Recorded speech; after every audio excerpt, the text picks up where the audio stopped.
Number 3, nag-file sa election protest ang challenger si Napoleon Delfinado sa proclamation ni San Enrique Mayor-elect Gilson Tobillara.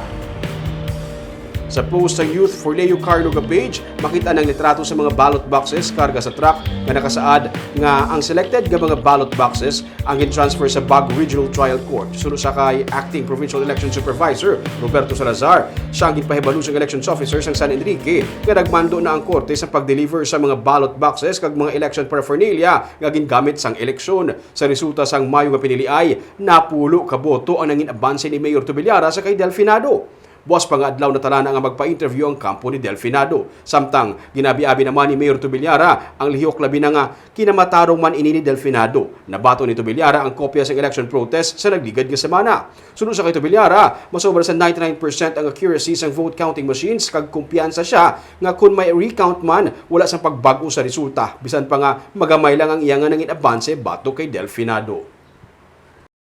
Kalabanan na mo malagyan po ng nasyon. Maski walang utak no abansi at proclaim na po ay no, I won the election.